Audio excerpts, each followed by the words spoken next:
Hey, what's going on YouTube? Some of you may have already seen the video I did on the front-facing / anytime camera kit. So today we are getting ready to install it. However, I am not going to be installing the second camera in the front of my truck. I'm actually going to put it in the bed of my truck to aid me in hooking up the my fifth wheel trailer. And I also did a video using the GoPro as a backup camera. So I'll link that up somewhere up in here.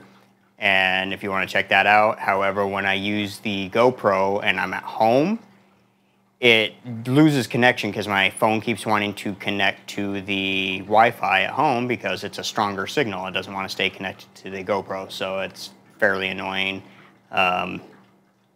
Could be a Samsung thing. It wants to connect to the strongest signal. I'm not sure, but there's a way to take care of that. So there are a few videos from Anytime Backup Camera to show you the wiring of the kit. It's fairly straightforward and simple. I'm going to start right here. This runs through the firewall and out to where the camera is going to be. And that's the first thing that I'm going to start with. So in order to make some of these connections to the back of the radio, I take the trim piece off, which you've probably seen that already, either in my videos or other videos.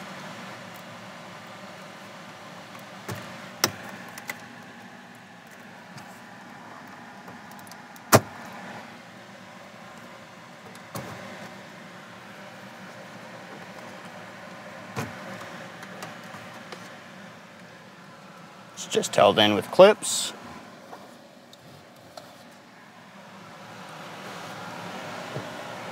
And then the radio is held in with 4 10mm bolts.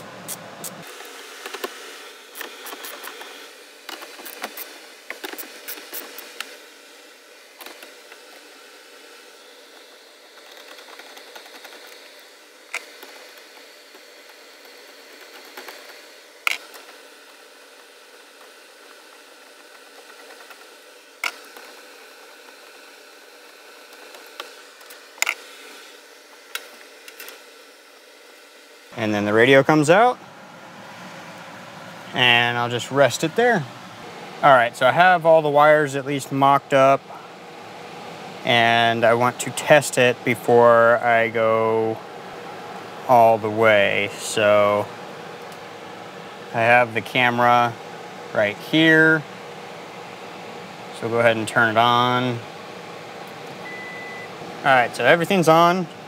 We're gonna go ahead and test it. So here's flipping the switch for the rear. That works. As you can see, I didn't shift it into reverse. And we'll switch it to the front-facing camera, which is not currently actually installed. I'm just holding it. And you can see it right there. Move it around.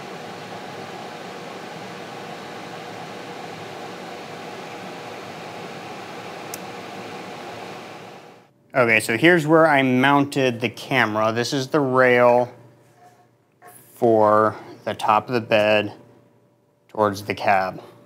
And I had to cut a hole in the back side in order to get the nut on the camera stud.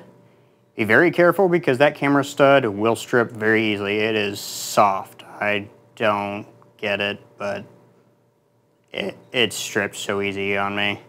So there's the camera.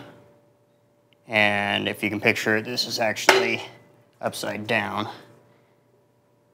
So that's how it would sit in the bed. So it's going to be on the bottom side of the rail, just like that. Here's the way it looks like installed.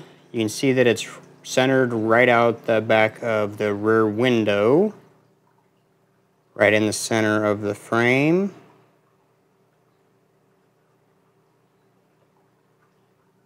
And I will show you what it looks like on the screen.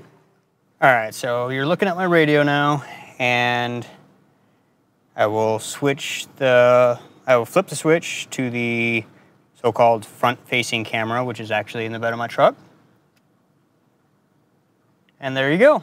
You can see that the ball is right in the middle, and should aid quite nicely for helping me back up to my trailer. I put the ball in it so that you can see what it looks like on the screen, so that it clearly shows it. And without putting it in reverse, I can switch it to the backup camera anytime. Now, one thing I am noticing, when I switch it to the front-facing camera, it switches right away, but both lights are lit up on the switch. And when I turn it off, you can see that the rear backup camera flashes, and then it goes back to the normal screen. I don't know why that is. I don't know if I wired something wrong, or if it's normal. I don't care for that, but it's something I guess I can live with. Also, when I was setting up the camera, there are two tiny little wires that come out of it. And the instructions say for front facing to cut the green wire to get rid of the lines that help you guide it back, to cut the white wire. That is incorrect. The instructions are wrong. I cut the white wire to get rid of the lines, and it actually flipped the camera, and the lines stayed. I had to cut the green wire to get rid of the lines, and then I had to splice the white wire back together, which is extremely tiny. It's very thin. So I don't know how long that's going to last or hold, but that was really frustrating. So here's where I ended up putting the switch. I did take the inverter switch out and just tuck the wire back behind there, and hopefully I can figure something out in the future. I don't use the inverter, but I have a feeling I'm going to want to now that it's not there. I don't really care for it being lit up all the time. I'd prefer it to be with the rest of the lights. And you'll see, okay, so when I turn on the rear camera, the bottom light comes on, it goes to the rear facing camera. And then when I go to the front facing camera, both of them light up. I have a feeling that the both lights lighting up has something to do with why the rear camera flashes when on its way back to the normal screen. So all in all, it wasn't a difficult installation.